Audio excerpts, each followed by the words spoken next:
Hello साथीहरू, टसिदिले नमस्ते सबैजनालाई। अनि आज यहाँ मैले तपाईहरुलाई न्युयोर्कको डाउनटाउन र अपटाउन भनेको दुईवटा छ न्युयोर्कमा। अनि डाउनटाउन चाहिँ आज मैले यहाँ तपाईहरुलाई बिग बस मार्फत अनि घुमेर चाहिँ तपाईहरुलाई कहाँ कसरी घुमाउँछ, के छ त्यसको भ्यूजहरु चाहिँ तपाईहरुलाई देखाउन जाँदैछु।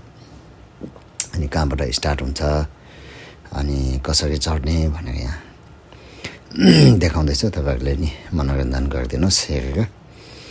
अनि हामी यो डाउनटाउन टुर मैले चाहिँ डाउनटाउन टुर गरेँ, अपटाउन टुर चाहिँ गरेन। तर अब यो डाउनटाउन टुर गर्ने बेलामा चाहिँ टाइम स्क्वायरको एमएनएमएस ओल्ड भनेको छ हो, त्यहाँबाट चाहिँ अनि हामी बस चढ्छौँ एकमा। त्यहाँबाट गएपछि चाहिँ अनि 2 नम्बरमा प्लानेट हलिउड भनेर त्यसरी लान्छ। त्यहाँबाट लगेर अनि Empire State building, Korean town भनेर त्यहाँ घुमाउँछ। त्यहाँतिर हेऱ्यो भ्यूजहरू। अनि त्यसपछि चाहिँ फ्ल्याटरन डिस्ट्रिक्ट भनेर त्यहाँ लान्छ चौथोमा। त्यहाँतिर घुम्यो।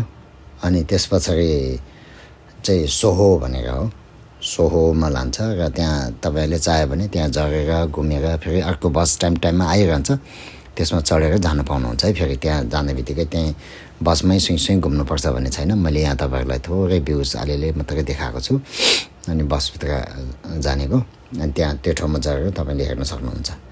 त्यसपछि चाहिँ चाइना टाउन, लिटल इटली भनेर देखाउँछ। चाइना टाउन र लिटल इटली त्यहाँ नि तपाईहरु जगेर घुम्न सक्नुहुन्छ। त्यसपछि चाहिँ ब्रुकलिन ब्रिज भनेर ब्रुकलिन ब्रिजको छेउमा झारिदिन्छ र त्यसपछि ब्रुकलिन ब्रिजतिर घुमेर अनि तपाईहरु त्यहाँ फोटोसोटो खिचेर यसो फर्किन सक्नुहुन्छ। र त्यहाँ आउने बित्तिकै फेरि अघि हामी जगेको ठाउँमा बस पाउँछ, फेरि बस चढेर जान सक्नुहुन्छ तपाईहरुले। त्यस्तो हो।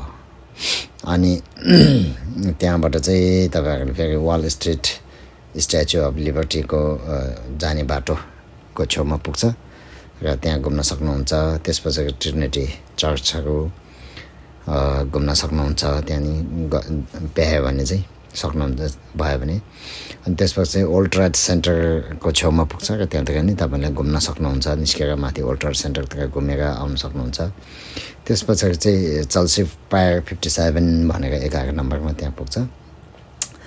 अनि त्यो घुम्ने। त्यसपछि चाहिँ हडसन यार्ड भनेर त्यहाँ चाहिँ तपाईले त्योहरू सबै हेर्न सक्नुहुन्छ, त्यहाँ जान सक्नुहुन्छ।